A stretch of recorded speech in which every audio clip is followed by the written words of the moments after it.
Rise and shine on Australia's Vision Christian Radio. Well, it is still National Families Week, and who better to speak with than Brett and Kate Ryan from Focus on the Family. We've been talking to them all week, and today's Thursday, guys. What have you got for us on this National Families Day week, Thursday? Well, good morning to you and good morning to all the listeners. Good morning. We're going to try and catch our breath because it has been a busy week and we love it because we're talking about families, and obviously Focus on the Family is a little bit biased, and we're going to be celebrating families, but also knowing that families need a little bit of help from time to time. Yeah. And unfortunately, many parents are feeling the pressures. They're feeling a little bit of overwhelmed. We spoke about early in the week of being self-care, centering on God, caring for yourself to find that space. But there are some other things that you need to do to role model. Instead of getting angry and frustrated and yelling and feeling, guilty, we need to actually learn to regulate ourselves. It's an interesting problem, isn't it? Because I'm thinking about different stages of family life. When you've got little ones at home, there's a great opportunity to be frustrated a lot of the time, especially if you've got lots of little ones at home at the same time. And then even as they get older, if both of you are working full time and you've got school activities and you're running around, it can get very busy. There's lots of opportunity to feel frustrated and under the pump. Well, it's interesting. I actually read a beautiful piece written by a young girl from our church yesterday and talking about the rhythm of rest. And we need to, it's not a reward. It's what we need to build into our lives so that we don't get frustrated. God built this into our lives. And so we need to do that so that we're constantly checking in with him and he's refilling our soul, so that even when these situations come at us, let's face it, we've all had them. You haven't, Kate. You know. Yeah, I can't imagine, Kate. I can honestly say I've had a lot.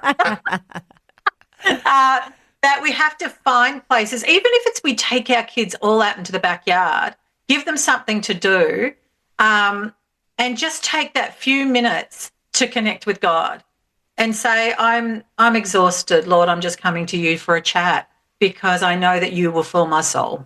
Yeah, and sometimes that's all you can do, isn't it? But Brett, that word regulate, I really want you to explain that word more to us, and how do we do that? Well, Kate's more of the expert, but in the way that our brain is wired. So I'll default to her because she's the expert. Okay, the regulator. So I've done a bit of study on neuroscience. And so what actually happens is when we get into kind of a flight and fight response, our prefrontal cortex actually shuts down. It's a physiological thing and our emotions kick in. So for our kids, for us, when we get heightened by something, our brains actually switch off and our emotions come in. So it takes about 20 minutes for it to regulate, but we've got to put something in its place, something that relaxes us. So whether it's a breathing technique, whether it's walking on grass or looking at the ocean or walking around a lake or drinking water or listening to praise and worship music, whatever it is that calms you, that's going to take about 20 to 30 minutes for your prefrontal cortex to switch back on. It's like a reboot, like you do in a computer, yeah. The restart. Yeah, and so we need to do that so that we can operate in a healthy way. And so when we do, and we know that as identified, that we all can lose it. We might raise our voice in frustration and anger. So one thing is once we have done the regulation, removed ourselves, we come back, we need to apologise that, mummy and daddy raised their voice and we're really sorry that would have been very scary. Would you please forgive me? So we acknowledge it, that we've got a fault.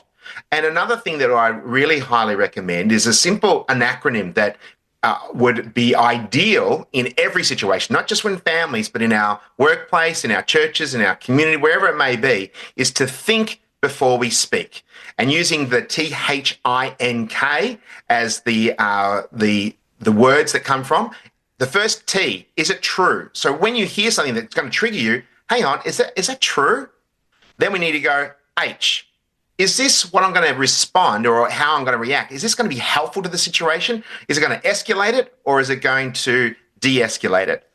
I, is it inspiring? Is it going to build up or is it going to tear down?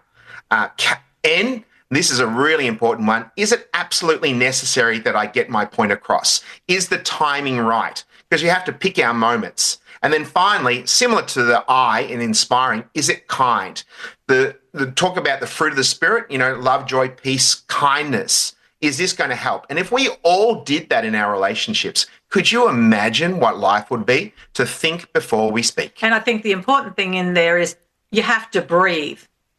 Yeah. That sounds good. Yeah. You have to breathe before it's highly underrated. And that gives you the time to run through the think thing. Because if you don't take a breath, you react. Whereas if you take a breath and go, I need to apply this think thing, and do that well. Otherwise, we will go into automatic mode. We default. Yeah, Always. which is emotional response. Yes. There's so much there. You could talk about this for hours, but, the good news is you guys have got a website and people can go to your website and access so many resources and information just like what you've just shared with us now. Just remind us again what your website is, please. Well, we're actually, for especially partnering with Vision this week, is we're making it available, our free family cast platform. And it's got a variety of videos that people can tap into. It could be on parenting, it could be on marriage, it could be on dating, it could be apologetics. There's something for the kids with Adventures in Odyssey, radio theatre. It's like a one-stop shop. And all of that is available through familycast.com.au. That's familycast.com.au. Sounds amazing. Thank you so much for joining us. I think we'll have to look up the word think because I'm just imagining a toddler and thinking through that at the same when a toddler's throwing a tantrum or something and then I'm trying to remember what was the T, what was the H, what was the I, what did Kate say? So maybe a good idea to go to the website and download a resource and get across that. Wonderful. Thank you guys so much. We'll see you tomorrow. All right, bye-bye. Thanks for taking time to listen to this audio on demand from Vision Christian Media. To find out more about us, go to vision.org.au.